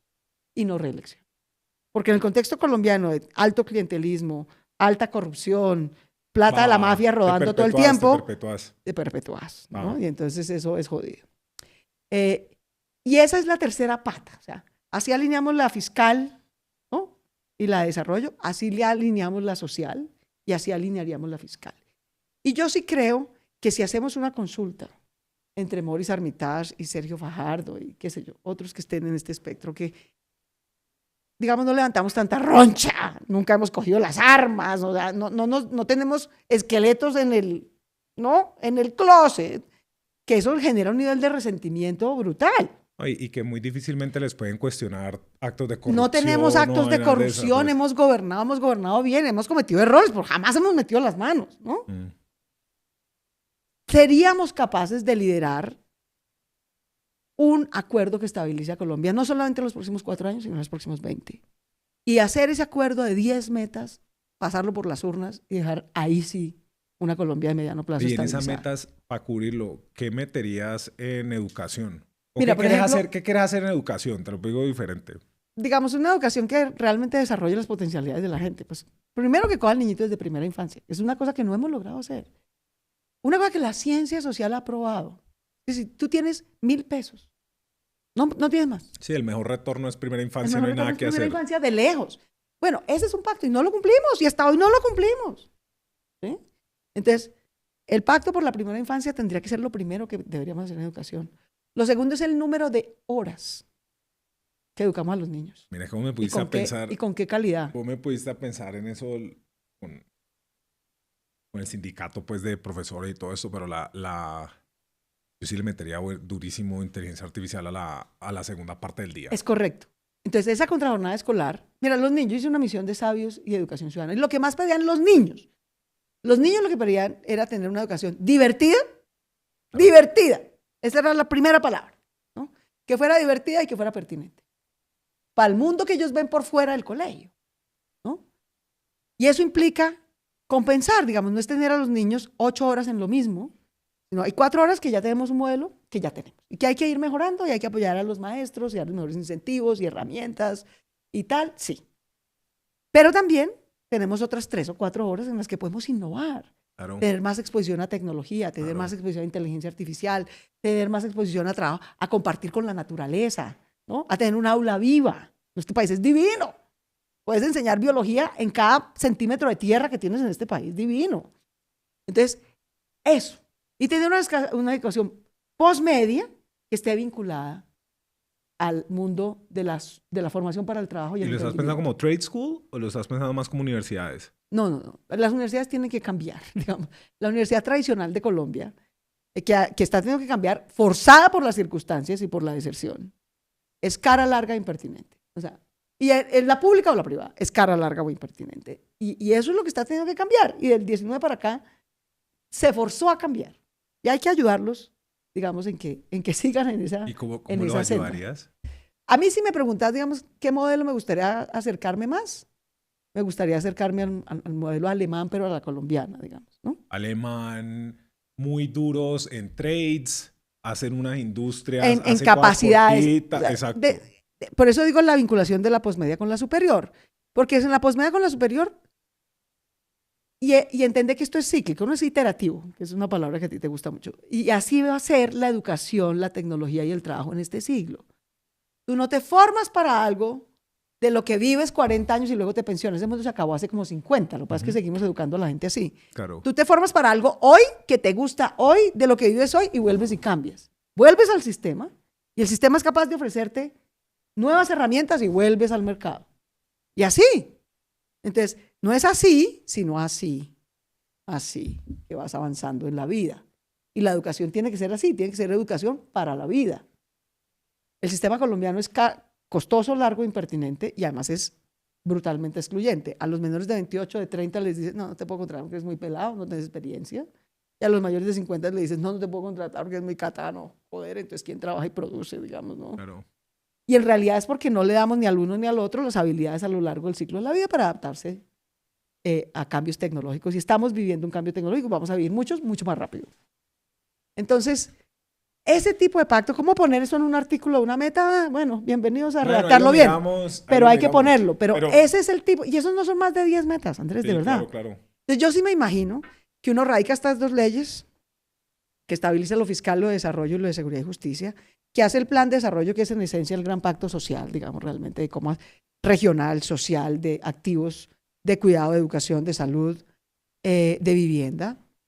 Y entre los 2 últimos años de gobierno, acuerda este pacto de 20 años y lo lleva a la zona. ¿Sí? Yo creo que somos capaces de hacer eso, de verdad. Mucha gente que me escucha este cuento dice, está loca. Pues. Oh, yo estoy seguro. Sí, mucha gente me dice, pero si no va a haber ni elecciones en el 26. Yo le digo, o sea, el loco es usted, tampoco. hermano, tampoco. Claro que va a haber elecciones en el 26. No, que no los desquicie Pedro, Dios mío. O sea, no pierdan el sentido de las proporciones. No se enloquezcan. Yo sí veo este camino, lo veo posible. Y en términos de mecánica, es un poco lo que estamos haciendo ahorita. Cada quien presenta sus ideas, su vaina, tal, pero en diciembre tenemos que acordar unas consultas. Sí, está bueno. Y que la gente escoja una derecha, una centro derecha, una izquierda, una centro izquierda y echemos para adelante y luego estabilicemos el sistema.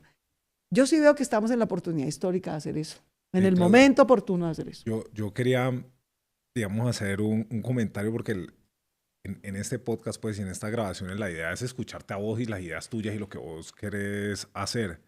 Pero mira que de las cenas que hemos tenido con candidatos presidenciales, de las cosas con las que hemos hablado, pues a mí me llama la atención, me ha llamado mucho la atención que, y aquí de pronto no se ve, vos y Paloma escuchan bastante, mucho más que sus competidores.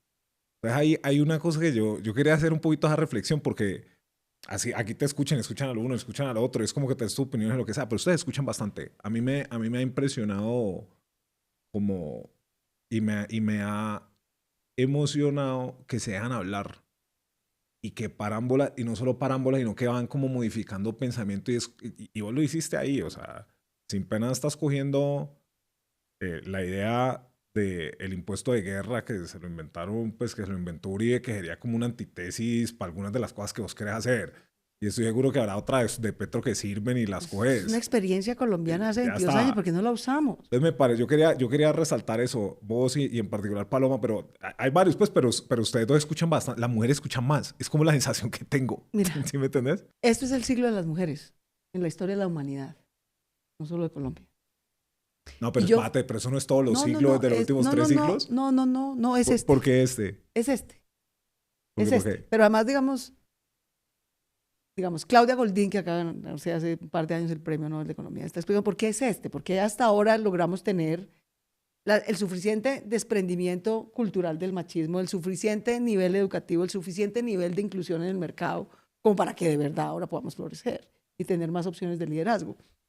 Y yo le tengo un profundo cariño, solamente respeto a Paloma, pese a que estamos en posiciones distintas.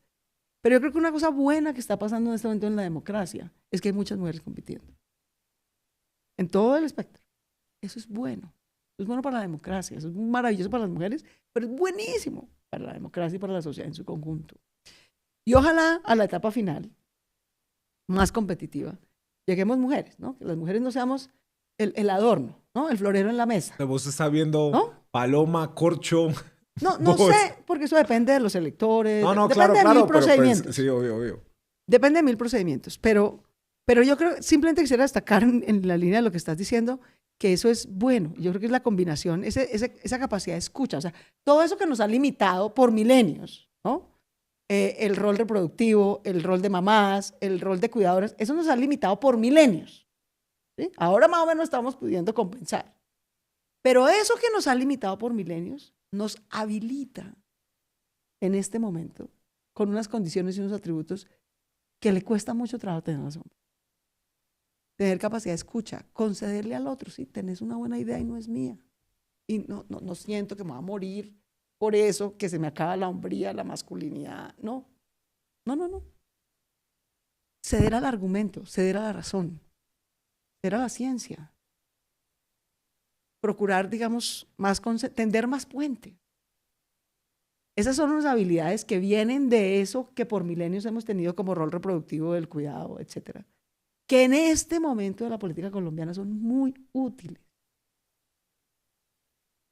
Entonces yo sí espero que una mujer gane la presidencia y obvio que espero ser yo. Yo le creo a ninguna generalizada, pero que vos y la otra escuchan, te lo doy todos los días de la semana. ¿Sí me entiendes? Pero bueno, yo creo que ya podemos ir cortando.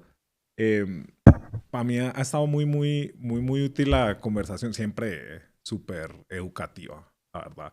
Y siempre me llevo cosas y siempre valoro mucho y te agradezco el servicio público. Yo respiro más tranquilo porque exista gente como vos y tus competidores y todo el mundo que se pone la 10 para hacer estas vainas, porque esto es bien jodido. Sí, es duro. Y es con riesgo personal, ¿no? Porque para acá muy fácil, aquí charlamos y ya, pero andar allá donde te pueden coger a bala, eso es otra cosa. Es otra cosa. Entonces te agradezco mucho el esfuerzo y el servicio. No, están bien. Mil gracias. Listo.